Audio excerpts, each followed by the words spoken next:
Kõigepealt tere tulemast! Nii suur rõõm on esitleda ja kutsuda kõiki sellisele võimsale teemale nagu kodulehe loomise 7 etappi, mis on ühtlasi Meelise ja Kaire veebiseminaride sarjast 7. ja selle sarja viimane osa. Siin võiks isegi šampus avada kaus olla. Ja et see on nii lahe. Ja mina olen käinud kõikidel eelnevatel veebiseminaridel. Soovitan sinul ka. Sest ma ei ole elus nii palju tarkust saanud kodulehe osas, kui seda tänu Meelise ja Kairele. Nii et varasemad teemad, ma tean, et Kaire ja Meelis neid ilusti sadavad inimestele edasi. Ma peast enam kõike mäletan, aga siin on nagu kõike kuni SEO teemadeni välja. Ainult nagu koduleht, vaid ka muu. Ja ka see, et su koduleht ilusti hakkaks tööle, et mis saab ka pärast kodulehe tegemist. Ehk et tasub vaadata ka eelmised teemad ilusti järele. Ja täna siis ongi kodulehe loomise 7 etappi, kus siis on ideest teostuseni. Ja Meelis ja Kaire teevad seda äri üheskoos. Nemad aitavad sul ehitada kodulehe, aitavad SEO teemadega, aitavad nõustada, kui sa oled täna ka näiteks hädas mõne kodulehe teemaga, siis nemad on kindlasti see tore ja äge paar, kes aitab neid teemasid lahendada. Ja mis veel mulle meeldib? Mulle nii väga meeldib, et nende enda puhul on toodud ka klientide tagasisidesid välja, et iga kodulehe tegija ei aita sul endal peas korda saavutada. Sest kui ma just siin vaatasin ühte ägedat intervjuud ja ka kirjalikku tagasisidesid, siis nii lahe on näha, kuidas kliendid on öelnud seda, et tead, endal oli ka segadus peas, aga tegelikult Meelis ja Kaire aitasid selle segaduse peast ära saada ja aidata ka luua sihuke mõnus kodulehe struktuur ja ma arvan, selliseid inimesi on palju. Nii et minu poolt suur tänu, et te teete selliseid veebiseminare. Mina ise ka, ma arvasin, et ma tean palju asju, aga tegelikult ma ei tea väga palju asju ja need on olnud minu jaoks väga harivad. Ja nii et Meelis, lava sinu, sain 2 minutiga hakkama, ma aplodeerin sulle, sest et meil oleks nagu päris füüsiline lava, siis ma teeks praegu niimoodi, juhu, Meelis, lava on sinu. Juhu! Aitäh jälle selle sissejuhatuse eest, Ketlin, et see on tõesti 7. webinar ja siin webinaril siis võtame kokku eelneva webinari teemad ja siit tuligi välja siis sellised minu isikliku kogemuse põhjal siis need 7 etappi, et mis need on siis. Et käime läbi nii-öelda protsessi algusest lõpuni, alates siis sihtrühma mõistmisest kuni analüüsini välja. Et kellele seminar mõeldud on, ongi just mõeldud sellise väike, võib-olla ka mikroettevõtetele, kes soovivad kas siis ise teha kodulehte või siis lihtsalt saada teadlikuks, et millest üldse koosneb kodulehe nii-öelda loomine. Et mida sa siit saad arusaamine, kuidas luua koduleht, ülevaate nii-öelda igast olulisest etapist kodulehe loomisel ja jagan ka siis viimasel slaidil ja ka siin vahepeal siis tasuta tööriistu, mida ma olen siis ise kasutanud. Ja hakkame siis pihta. Esimene samm on tegelikult eeltöö. Et sa ei hakka kohe nagu WordPressi peale laadima, vaid sa hakkad eeltööga pihta. Et küsid siis esimesed küsimused, et mis on sinu kodulehe eesmärk? Mida ma tahan selle kodulehega siis saavutada? Kas tahan tõsta broneeringute arvu, tahan mingi blogi abil ennast nii-öelda tuntumaks tõsta, tahan müüa oma tooteid, teenuseid suuremal määral, et pane see kirja, et mis on sinu kodulehe eesmärk. Siis teiseks, kellele see koduleht on mõeldud? Ehk oma sihtrühm. Et sa pead rääkima õigele inimesele õiget sõnumit. Et esimene küsimus, mida sa nagu peaksid küsima ennem, kui sa hakkad nii-öelda koduleht tegema, kes on minu ideaalne klient? Kas on see noor pereema, on see pensionär, on see väike ärimees? Et kes on sinu ideaalne klient? Et kõige tavalisem nagu viga, mis tehakse, et see luuakse nagu kõigile. Ja lõpptulemus võib olla see, et see ei kõneta kedagi. Isegi kui see e-poodi lood, siis tegelikult ka e-poel, isegi kui inimesed on seal seinast seina, siis sa nii-öelda selekteerid ära, kes on sinu ideaalne klient. ja mida täpsem on sinu sihtgrupp, seda paremini saad talle oma nii-öelda siis väärtust näidata. Kolmandaks, millist probleemi su koduleht siis aitab lahendada? Iga lehe eesmärk on siis vastata mingi konkreetsele vajadusele. Külastaja lihtsalt ei taha lugeda mingit ettevõtte tutvustust, ta tahab teada, kui ta sinna tuleb, et kas see leht või teenus või mis iganes saab neid aidata. Et siit sa siis nii-öelda siis teedki endale selgeks, et igale probleemile on tegelikult lahendus ja mis lahendus sina siis pakud oma teenuse või tootega ja lõpuks see päädib sellega, et kliendid siis tarbivad sinu teenust või toodet. Et see on üks selline, need 3 punkti on tegelikult sellised, mina ütlen selle esimese sammu A ja O. Et sellest hakkab pihta, kui see 3 punkti on sul alguses ära tehtud, siis edasine protsess on loogilisem ja valutum ja lõpuks ka päädib sellega, et su koduleht teenib siis seda õiget eesmärki. Miks see kõik on oluline disaini? Kui sa ei tea, kellele ja milleks su lehti teed, siis ta lihtsalt on nagu ilus tapeet on ju seinal. Põhimõtteliselt see, et sa teed magamistoa valmis, paned sinna ilusa tapeedi seina, aga kui sa sinna voodid ja nagu valgustust sisse ei pane, siis ei ole ju sellest kasu ju. Tuba võib olla ilus, ilusa tapeediga, aga see ei täida sinu funktsiooni ju. Pole madratsit, pole öökappi, pole elektrit. Selles suhtes on see siis tühi tegemine. Et kui sa seda ei tee, siis vastasel juhul võib lihtsalt juhtuda, et on visuaalne kena leht, mis ei suuda nagu siis külastajaid kaasata ega suuna tegutsema. Et ära alusta kõigepealt disainiga, vaid alusta küsimustega. Ja miks ma nagu sellest nii palju nagu räägin, et need samused fitsad on mul nagu endale väga hästi kätte maksnud ja ma loodan, et te siit nagu õpite teiste vigadest, mitte enda vigadest. Ja selles suhtes see kõik nagu lõpuks päädib sellega tõesti see koduleht, mis sa teed, ongi mõeldud inimeste probleemide lahendamiseks. Miks see kõik on oluline ennem disaini? Siit ma tahaks välja tuua veel ühe aspekti, et mis on oluline veel? Märksõnad. Miks see juba siin alguses on nii-öelda mul pandud? Sest need peavad kohe alguses välja tulema. Sest märksõnad peegeldavad tegelikult ju, mida sinu inimesed otsivad. Kui sa tead, milliseid fraase nad Google'is kasutavad, saad ju ehitada kogu oma sisu ja struktuuri nagu nende ümber. Et soovitus on siin, et koostama nii-öelda ideaalsete klientide siis portfoolio või nimekiri, pluss nende siis probleemid, mis neil on ja kuidas sina saad neid lahendada oma nii-öelda siis teenustega ja mis on need märksõnad, mida nad siis otsivad oma siis teenuse ja toote mingi probleemi lahendamisel.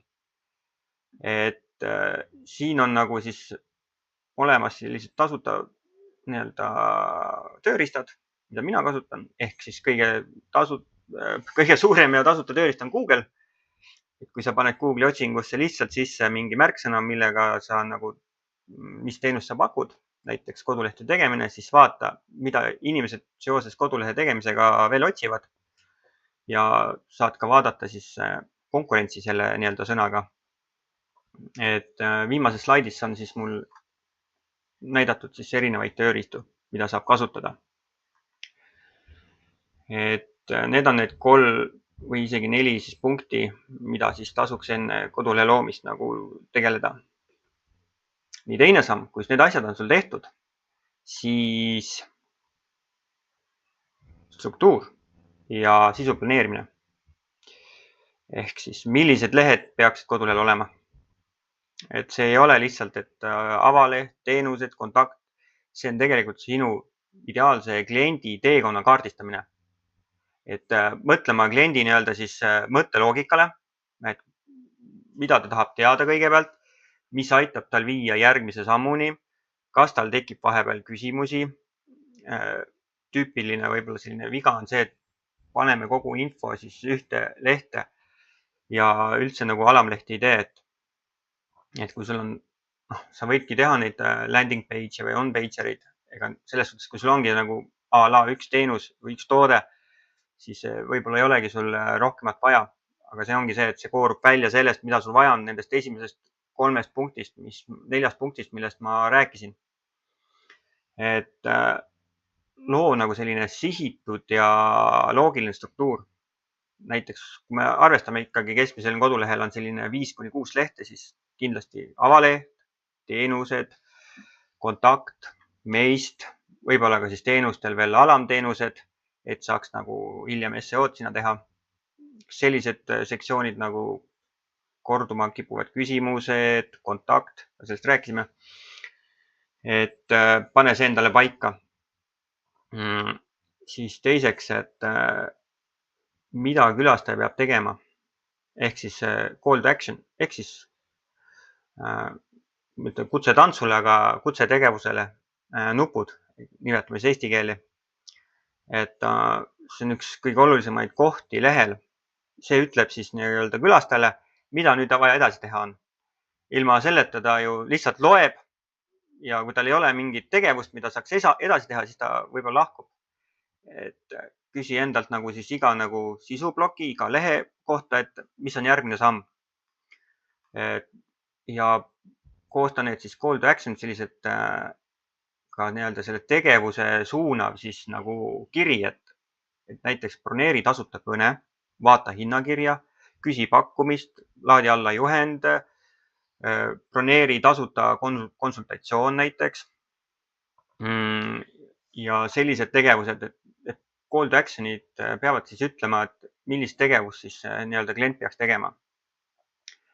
Et hoia call to action siis sellise konkreetne, selline kasulik ja nii-öelda siis madala selline barjääriga,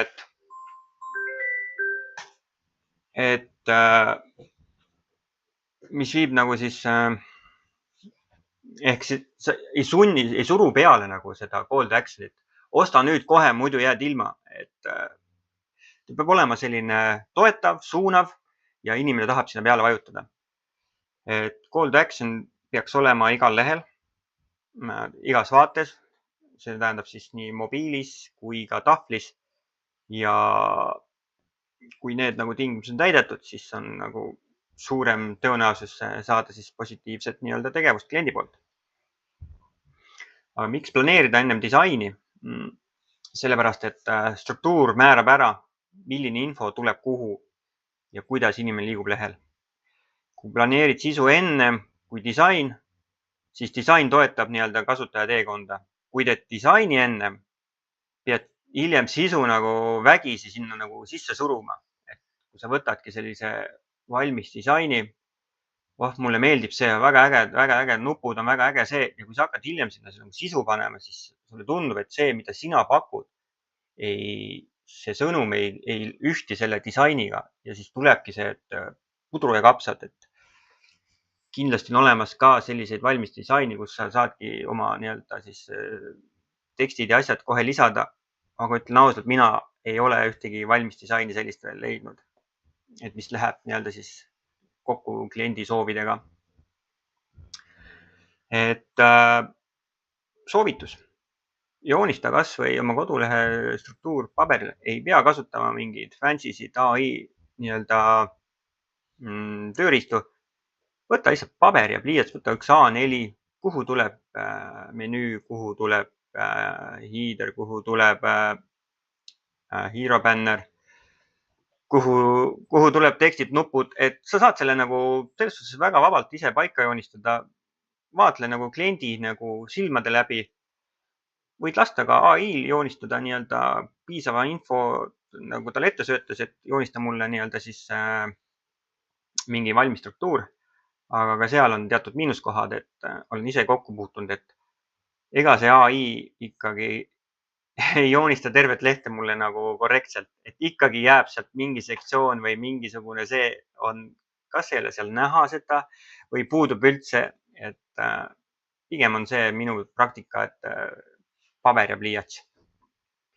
Et oleme küll siin 21. sajandis, aga paraku see paber ja pliiats on nagu kõige lihtsam, teinekord valutum. Ma See on minu olen arvamus. täiega nõus, sest kui ma seda oma seest välja ei saa, siis ega sa ei ka mind ju ei eita, vaata, see peab ikkagi see nagu kõigepealt oma nagu hingest või seest tulema, on ju. Jaa, see võib Siis sinu ta võib hingest seest tulla. AI-le anda, on ju. Just.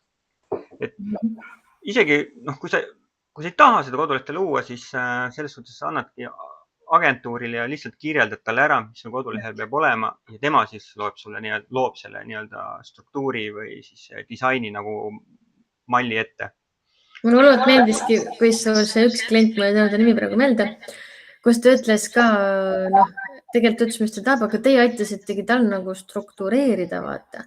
Et ma kujutan ette, et ma enda pool või mõne teise pool võib olla hirm või sabi, nagu kui ma täpselt kõike ei tea. Kõik ei peagi teadma, see ongi ju ka tegelikult kodulehe tegija saab abistada, on ju. Jaa, et kui sul on nagu selles suhtes idee, mida sa seal kodulehe peal tahad nagu näidata, mis sõnumid sa tahad edasi anda, mis probleemi sa lahendada, siis ju meie aitamegi sul seda nii-öelda struktureerida seda sõnumit sinna. Et kus peaks olema nupud, mis nupud peaksid olema, mis tekst siin peaks olema, et iga see nii-öelda kliendi teekond igast sektsioonist järgmise sektsiooni peaks olema nii-öelda toetav ja loomulik. Ja eks siis ka kui see sinu klientide jaoks on loogiline, siis on see ka Google'i jaoks loogiline. Ja seda paremas positsioonis sa Google'is oled. See on üliäge, sest ma tean, et inimestel on täiega hirmud sellega seoses ja see on nii lahe, et aitate selles osas nagu kaasa. Ja üks klient ütles, et ma tean, ma raske klient, ma ei tea täpselt, mida ma tahan, ma tean umbes ja siis te nii hästi aitasite nagu selle asja talle. Aga hakkaski pihta, sest esimesest koosolekust kohvikus, kus võtsimegi paberi ja pliiatsi ja hakkasime sinna kujundama, ehk ka see, et sa ei pea nagu kliendiga 100% nõustuma. Sinu kogemus ja teadmine ütleb ju, et millised võiks olla see struktuur, aga sa pead sealt edasi andma siis selle kliendi nagu sõnumi ja kliendi nii-öelda siis olemuse. Sellega sa ei tohi nagu seda nagu oma nii-öelda selle ideedega nagu kuidagi ära tappa või maha suruda. Vot. Täiega lahe. Ja kusjuures on ka olemas, kui paberid, pliiatsid ei taha või sul ei ole või teinekord inimest ei ole, siis on ka selline tasuta tööriist nagu Draw.io ehk siis visuaalse struktuuri tegemiseks. Seal saad samamoodi neid kastikesi nagu venitada, lohistada, panna paika ja saad luua ka sellise visuaali endale nagu. Et täitsa olemas ja olen ka täitsa kasutanud. Nii, 3. samm. Ehk nüüd jõuame sinna kujunduse ja kasutajakogemuse juurde, ehk siis UX ja UI. Et visuaalne järjepidevus siis võrdub usaldus, et esimene mulje loob. Ja kodulehe puhul kehtib see 3-4 sekundiga.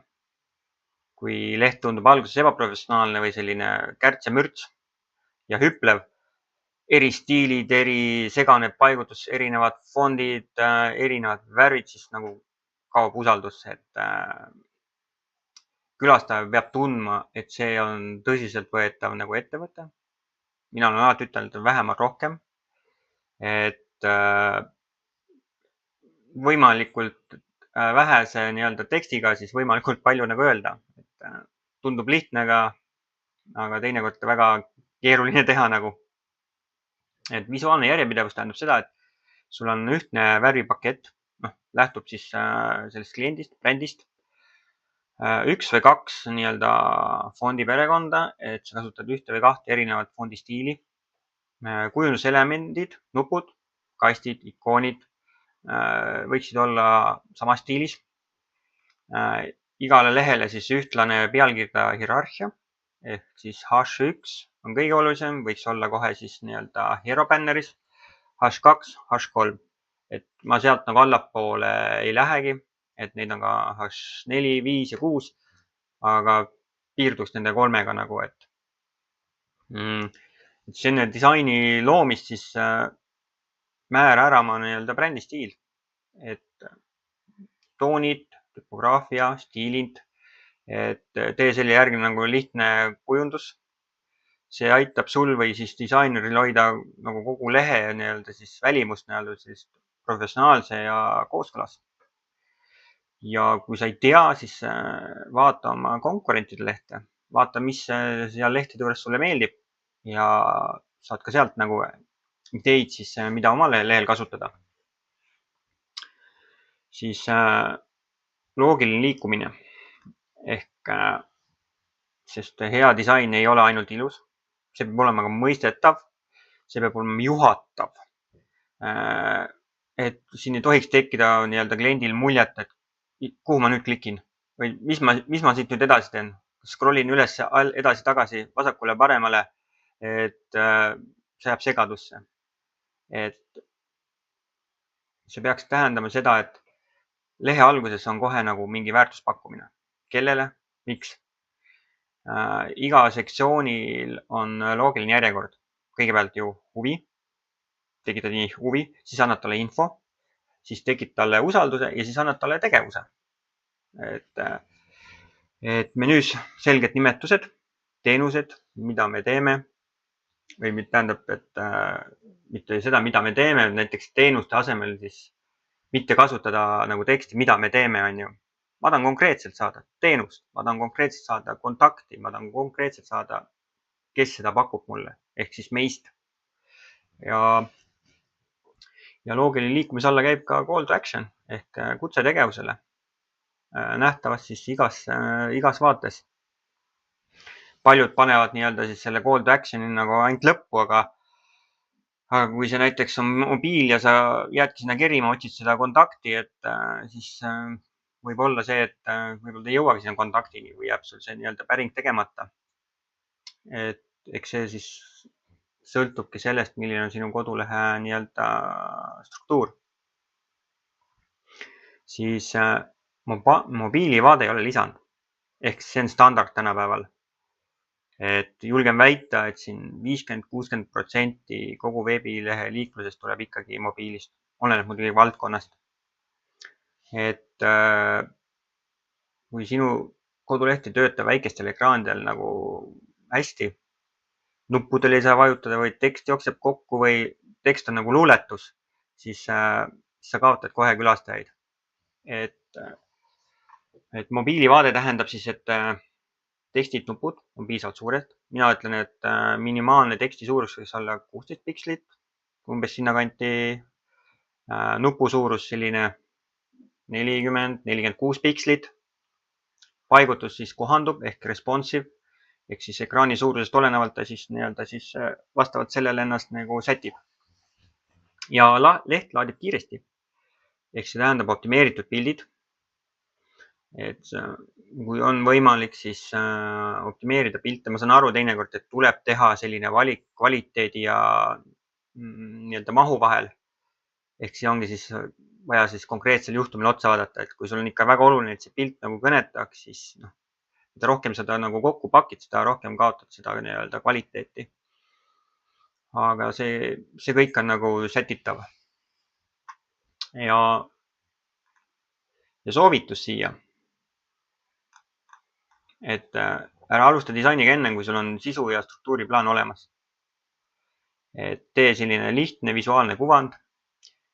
See aitab sul näha, kuhu sa oma info nii-öelda paigutad, millised on call to action'i valikud. Et mida vähem külastajaid nagu peab mõtlema, et mida ta nüüd siin tegema peab, seda parem ja meeldiva kogemuse ta saab. Ja vaata, millised on konkurentide kodulehed. Et siit saad vihjeid oma kodulehe nii-öelda ülesehitamiseks. Kas on just mingi konkreetne struktuur või mingi konkreetne leht, mis sulle väga meeldib.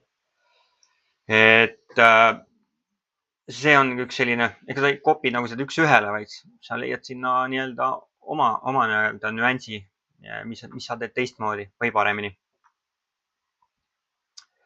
Ja siin samamoodi on tasuta siis tööriistad, mida ma kasutan, on kindlasti Canva, kus sa saad siis erinevaid mingi kujundusi, elemente teha. Figma on selline natuke professionaalsem UX-i UI nii-öelda siis struktuuri või prototüüpide tegemine ja siis olen kasutanud ka Builder.io. Ehk seal saad siis põhimõtteliselt AI abiga luua kodulehe nii-öelda siis visuaali. Ehk see eeldab ka tegelikult, et sul on nii-öelda kodutöö tehtud, sul on sisestatud selline õige nii-öelda prompt, siis ta aitab sul luua sellise mingisuguse ettekujutuse, milline see koduleht võiks välja näha. Et need kõik mul tööriistad on siis lõpuslaidis ka olemas ilusti. Nii, kui me nüüd selle sammu oleme ära teinud, siis lähme järgmise sammuni, mis on siis juba järjekorras 4. Ehk see tehniline teostus ja testimine. Et siis, mis see tähendab? Tehniline teostus on siis, see on siis kodulehe üks olulisemaid etappe, on ju. Siit algab nähtav ja nii-öelda kasutatav tulemus, et see tähendab kogu sisuhaldust, funktsionaalsuse ja kujunduse realiseerimist. Ennem sa võib-olla kogusid infot, tegite plaane, siis nüüd on vaja hakata seda plaani teostama. Sellepärast, et su koduleht peab olema kiire, turvaline ja töötama kõikides seadmetes. Et siin on soovitused sellised, et igal lehel peaks olema üks ainulaadne H1 pealkiri. Kasuta nagu selget sellist H2 ja H3 jaotust, et sisu oleks loetav, loogiline, optimeeri pildid, lisa piltidele alt tekstid, ehk need on see, et siis kirjeldad, millega siin pildi peal siis tegu on. Ehk Google ka järjest rohkem seda vaatab, et kui sa paned näiteks pildi otsingusse suitsusaun Võrumaal, siis ja tahad näha kohe pilti, siis ta kuvabki sulle näiteks pildi otsingus need pildid, millel on nii-öelda alt tekstid. Et kindlasti siselingid. Viita siis loogiliselt seotud lehtedele. Näiteks kui sa avalehel tutvustad oma nii-öelda teenuseid ja siis vaata lähemalt, paned sinna siis lingid ka oma nii-öelda teenuste lehtedele. Et see siis nimetatakse siselinkimiseks, et Google saab ka aru, et see leht on loogiline ja on omavahel lingitud, omavahel seotud kõik lehed. Ja kindlasti välislingid. Et siis mida autoriteetsem välislingi nii-öelda saad oma kodulehele suunama, seda parem sinule ja seda parem lõpuks ka sinu kliendile. Ehk siis Google armastab linke ja need autoriteetne leht tähendab seda siis, et Google neid nii-öelda siis paneb siis nende reitingu, et mida kõrgem number, seda autoriteetsem sinu nii-öelda siis või see koduleht on nagu. Et seal 40 kuni 50 on selles suhtes juba nagu väga head nii-öelda skoori tasemed. Funktsionaalsus. Mis see tähendab, et kõik, mida sa kodulehelt ootad, kontaktivormid, galeriid, broneerimise võimalused, blogid, on tehniliselt nagu korrektselt üles ehitatud. Et see tähendab seda, et sa kontrollid, kas kontaktivormid töötavad nii desktopil kui mobiilis, on kõik väljad näha. Kontrollid ära kõik need päringud, saadad testid, kas päring on edukalt saadetud, kas seal on tihtipeale jääb sinna mingi ingliskeelne tekst, tõlgis ingliskeelne tekst ära, et kui see näitab, et sul on eesti keelt ja inglise keelt nagu läbisegi, siis see võib ka saata nagu sellise kliendile segase nagu nii-öelda sõnumi, et midagi on tehtud, midagi ei ole tehtud, miks siin inglise keel on, mis maalane siin seda siis asja ajab. Ja kindlasti ka, et sul on kõik nagu kaitstud nii-öelda siis selle rämpsposti vastu ehk siis spämmifilter, reCAPTCHA, mida mina kasutan, et see oleks sul peal. Ja kõik sul need privaatsustingimud, andmekaitsed, kõik midagi see GDPR nõuab, et see oleks ka kodulehel olemas. Ja kontrolli ära, et kõik need andmed, mis seal oleks õiged. Ka tundub selline nagu tühine asi nagu andmekaitse. Meil oli just juhus praegult, et nii-öelda siis maksmise nii-öelda platvorm siis uuris meie andmekaitse lehte ja tõi välja, et ta ei saa seda aktsepteerida, kuna ei ole välja toodud alampunktide jaotust nagu. Ja ehk siis, et tekst oli liiga nagu üksteisel seljas, nii et kõik, siis tõime välja eraldi nii-öelda alampunktid, tegime siis alapealkirjadega, et sobiks nii-öelda siis pangale. Et kõik need vaata üle, et seal andmed oleksid õiged, et jah, et kõik töötaks, kõik need lingid töötaksid sinu kodulehe peal, mis sul on pandud.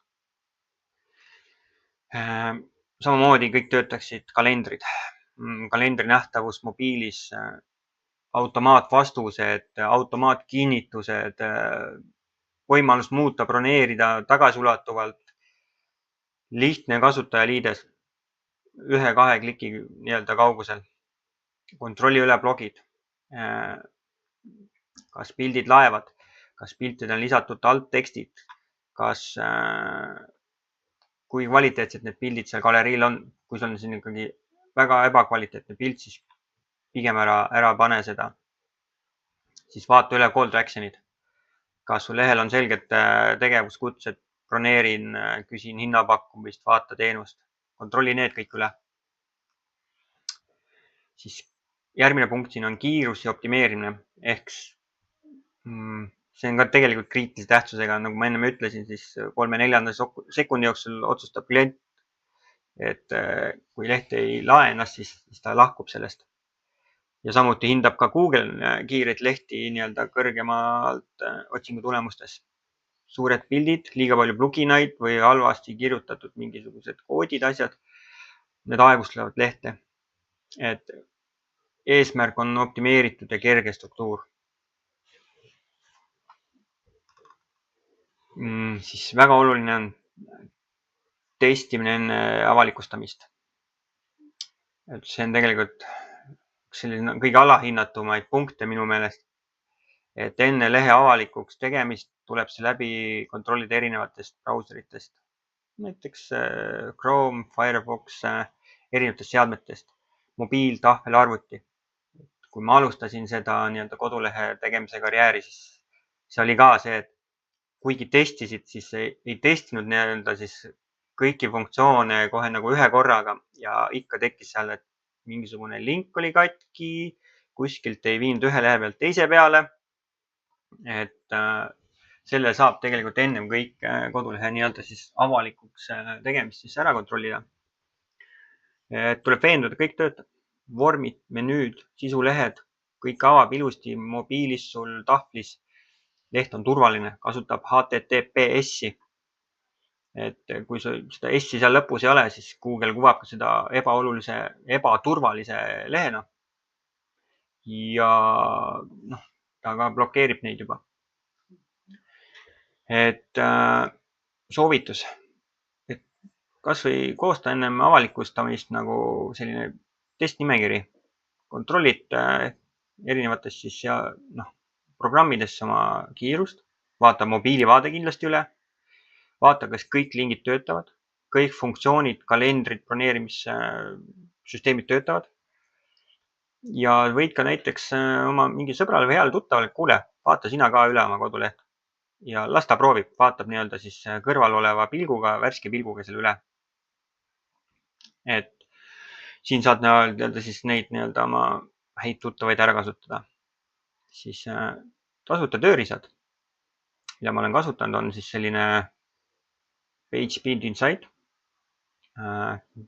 Google'i enda oma, et siin saad siis nii-öelda testida oma kiiruse ja jõudluse nii-öelda parameetrid.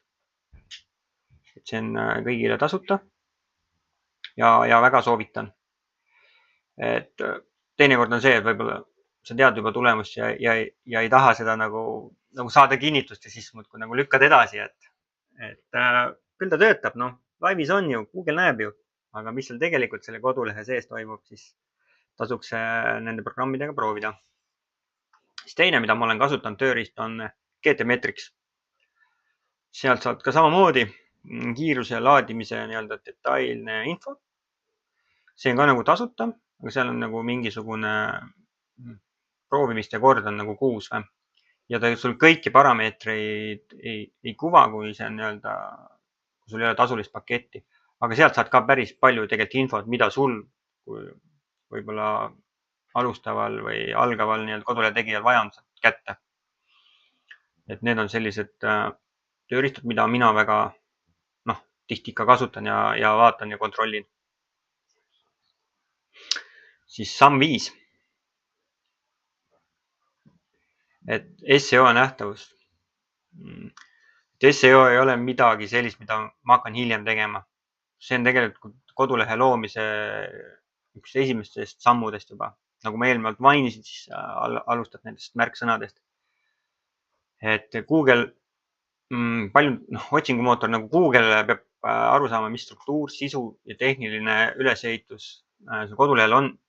Ja see peab olema nagu hästi optimeeritud.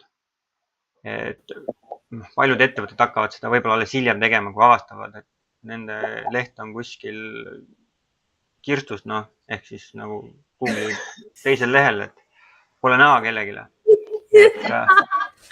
Kusjuures mulle nii meeldib, et sa seda praegu räägid nii naer mulle. Ma armastan neid Meelise ägedaid väljendeid nagu.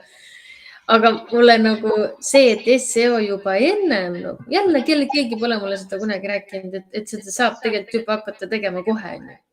Ja, seda saab hakata teha kohe, et mul on siin olemas tööriistad, millega neid teha. Ongi see märksõna analüüs. See on esimene tegelikult SEO, nagu mina ütlen, see on esimene samm. Jumala äge. Et pead mõistma, milliseid fraase sinu potentsiaalsed kliendid otsivad. Kas ta kirjutab Google'isse näiteks jurist Tallinnas või õigusabi lepingute koostamine, on ju. Ilmselgelt võibki vaadata, kumb siis tuleb paremini välja. Ja vastavalt sellele, kui see teenus hõlmab neid märksõnu, mida sa pakud, loomulikult sa saad hakata sinna ju oma kogu seda sisu nagu üles ehitama. Ja kui sul on erinevaid teenuseid kodulehed, siis sa saad ju iga teenuse kohta teha eraldi nagu uuringu ja teha sinna SEO eraldi. Ja just valesti valitud märksõnad tähendavad, et õiged inimesed ei leia sind üles või siis leiavad vähesel määral, et oligi siin ju selline lihtne asi, kas sa pakud laudlina või sa pakud laualina. Et inimesed otsivad erinevaid asja, kuigi Google peaks aru saama, et see on üks ja sama, aga tulemused näitasid, et ongi erinevad. Minule suureks üllatuseks ka, ja otsingu maht on hoopis erinev. Nii et tasub olla täpne, mida sa täpselt otsid. Väga lahe. Siis pealkirjad, metaandmed. Nagu ma rääkisin, kõige tähtsam pealkiri Google jaoks on ikkagi H1. Need siis loovad sisu loogilise struktuuri nii külastajale kui Google'ile. Metaandmed ehk siis metapealkiri ja metakirjeldus on just need tekstid, mida siis inimene näeb, siis kui ta Google'ist midagi otsib ja see otsing tuleb välja, siis on seal need esimesed asjad, mida ta siis näeb. Ja seal võiksid olla siis juba sees need õiged märksõnad. Mitte võiksid, vaid peaksid olema õiged märksõnad. Siis õige tehniline struktuur. Ehk siis võrdub sellega, et Google leiab sind. Ehk mis ma mõtlen, selle on URL-id ja sisemised lingid, mobiilisõbralikkus ja laadimiskiirus. Need on kõik sellised tehnilised asjad, mis mõjutavad. Et mõjutavad seda, kui kõrgelt Google su lehte hindab nagu. Kui Google ei saa sinu lehe kiiresti ja loogiliselt lugeda, siis ei saa teda edasi tõsta, et kui tema juba ei saa sellest aru, et kuidas ta siis seda presenteerib nii-öelda siis sinu klientidele või sinu sihtrühmale. Lingid, sisemised, välimised lingid. Et sellest me juba rääkisime, et need on ka väga olulised asjad Google jaoks. Et välislingid ehk viited siis sinu kodulehele ja vastupidi. Need peaksid olema. Et soovitus siin on ära alusta disainist, alusta nähtavusest. Et ennem kui kirjutadki oma esimest lauset oma kodulehel, tee märksõna analüüs. Kasuta selliseid tasuta tööriistu nagu Google Keyword Planner. Seal pead küll natukene seadistama ja andma oma 3 tilka verd ja juuksekarvad, aga tegelikult neid ei taha. Sa pead andma oma krediitkaardi andmed. Et see on selle jaoks, kui sa tahad alustada mingit Google Adsi kampaaniat, siis tal on sinu andmed juba olemas. Aga kui sa neid ei alusta, siis sa saad seda Keyword Plannerit kasutada tasuta nagu. Et iga teenuse juurde loe siis eraldi leht ja lisa sinna selged H1 nii-öelda pealkirjad, metakirjeldused, märksõnad. Kasuta RankMatti või Yoasti pluginat. Mina ütlen, need on nii-öelda siis WordPressi kõige sellised populaarsemad SEO pluginad.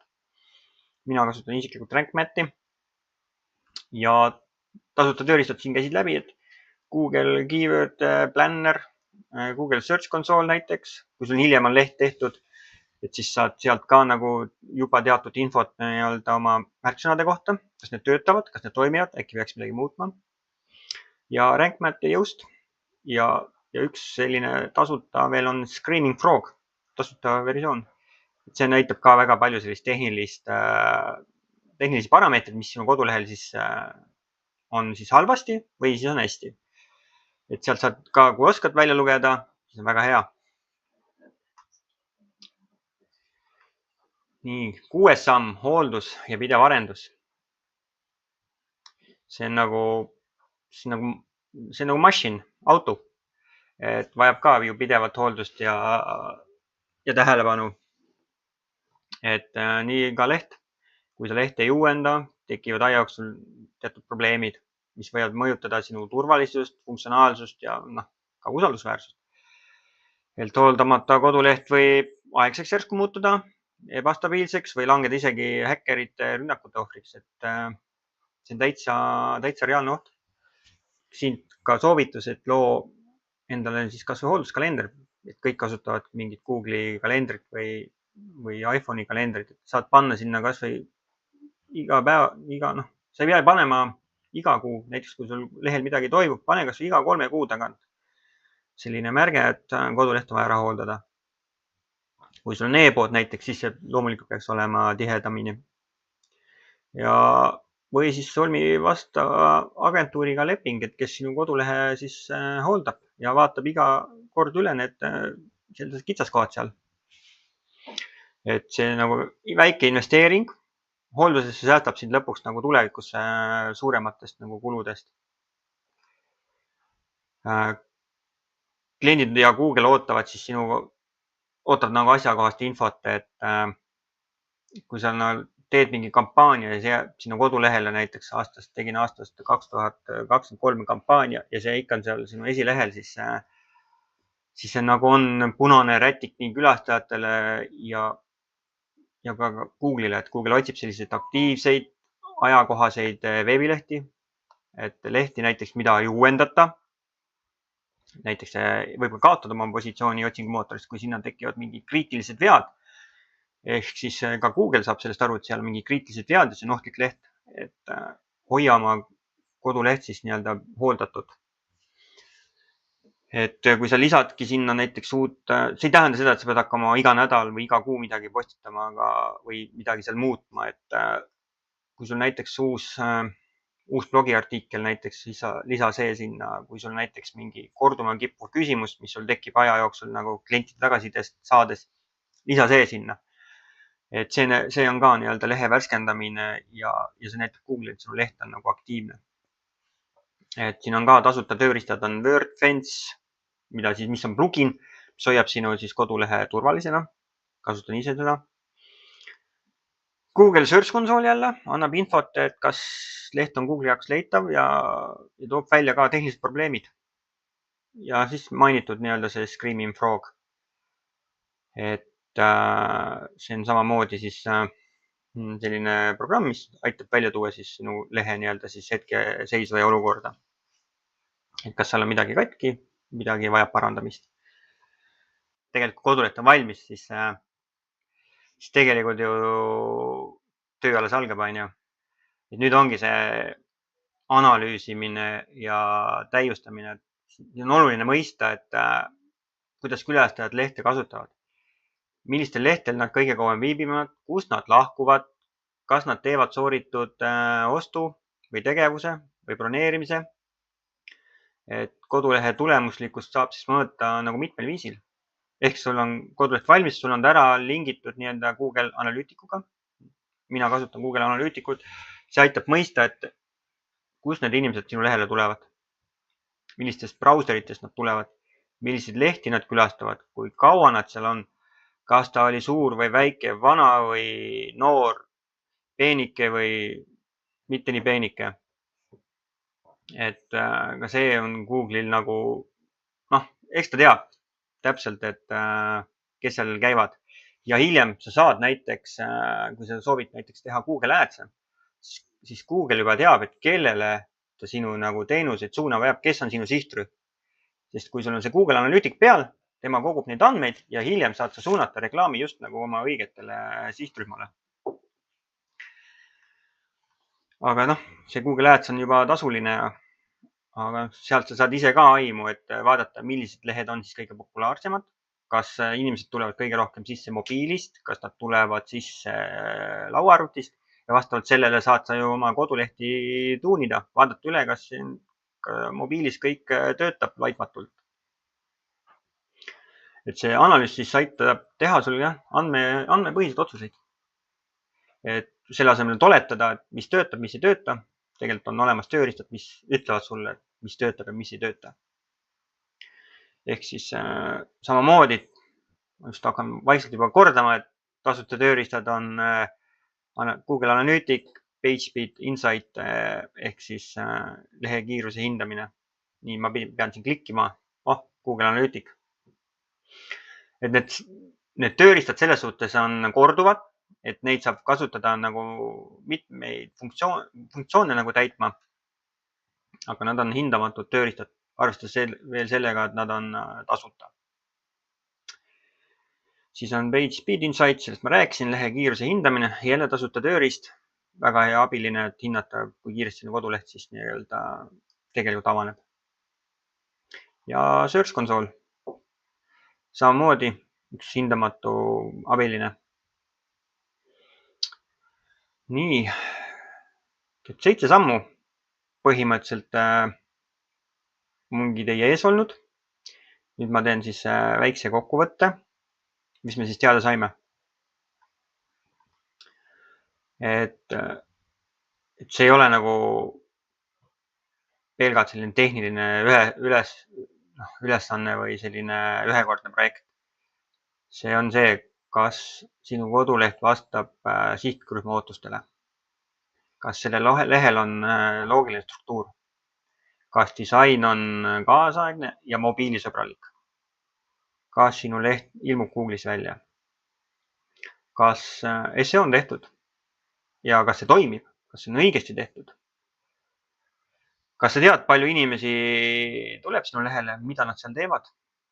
Võib-olla tulevad ainult 3 sekundiks, ehk see annab ka selles suhtes negatiivset tagasisidet, et järelikult kui inimene tuleb 3 sekundiks sinu kodulehele või näiteks 8 sekundiks, järelikult võib-olla ta ei leidnud sealt, mida ta soovis ja ta lahkus, ehk siis on see negatiivne bounce rate. Et mida ka Google arvestab, et kui sinu kodulehe pealt põrgatakse pidevalt tagasi peale, ma ei tea, 5 sekundit, siis Google teab sellega arvestada ja võib-olla, aga ta siis märgib selle kodulehe nagu selliseks ebaoluliseks ja hoiab teda siis positsioonide poolt nagu allpool.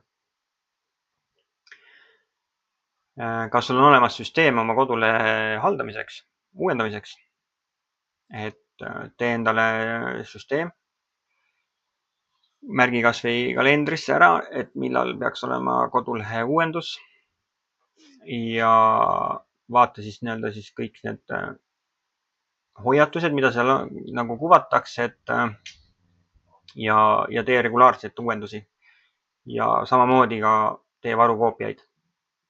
Et enne, kui sa hakkad midagi uuendama kodulehe peal, kõigepealt teed varukoopia.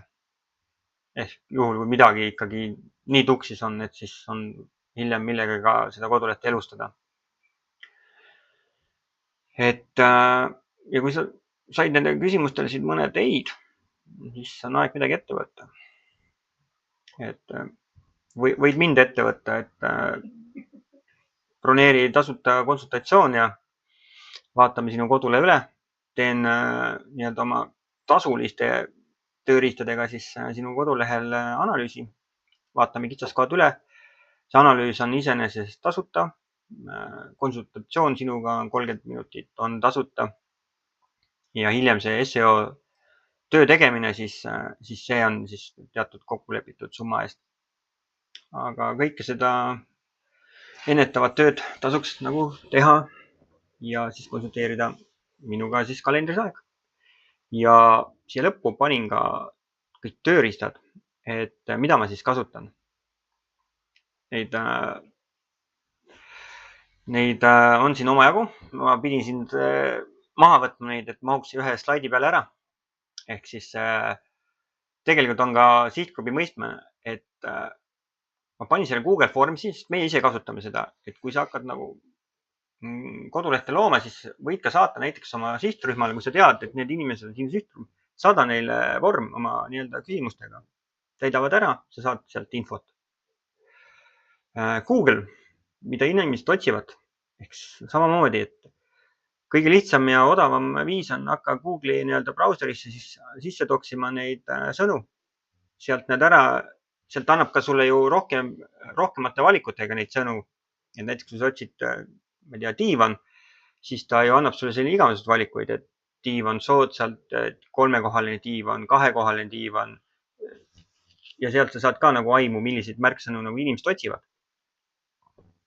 Ja samamoodi nagu mis oluline on see, et kui suur see konkurents selle märksõnaga on.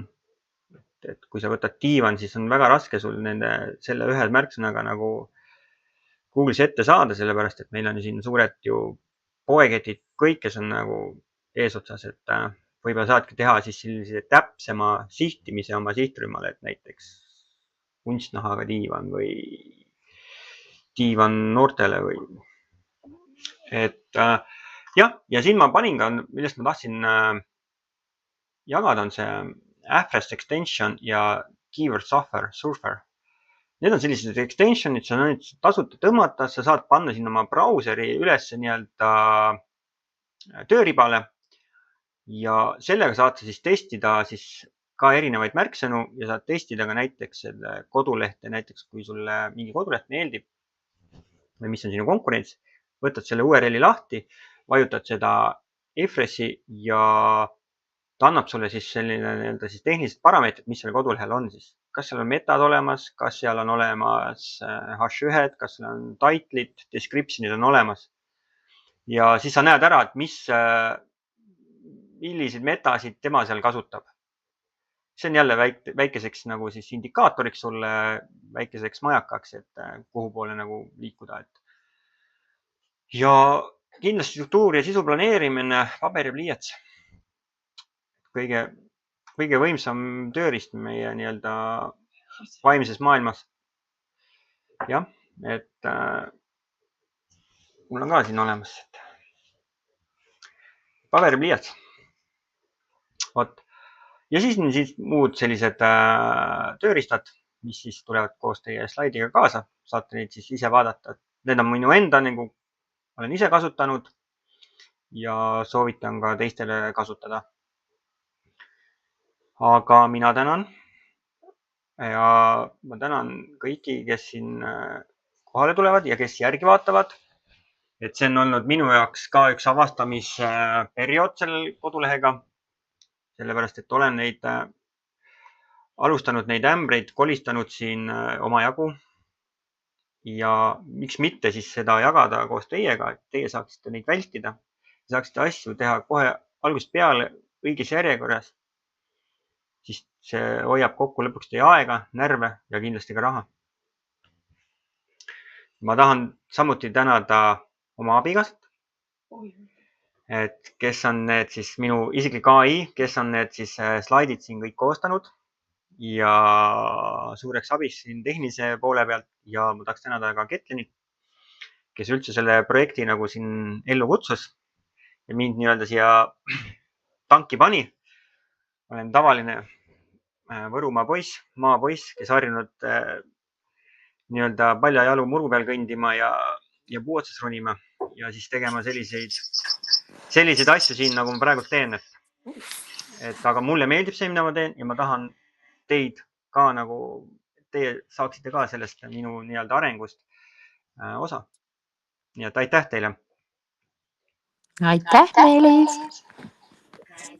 Aitäh sulle, Meelis. ja mina ütleks, et sa oled väga võimas härra Võrumaalt, kes on nii tark ja kes on harinud nii palju.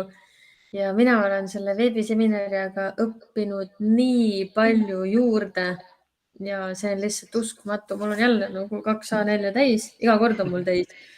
Nii et väga-väga ääretult tark jutt ja kui paljud inimesi see aitab ja siin on näha tohutut kogemust teie mõlema seest, on ju.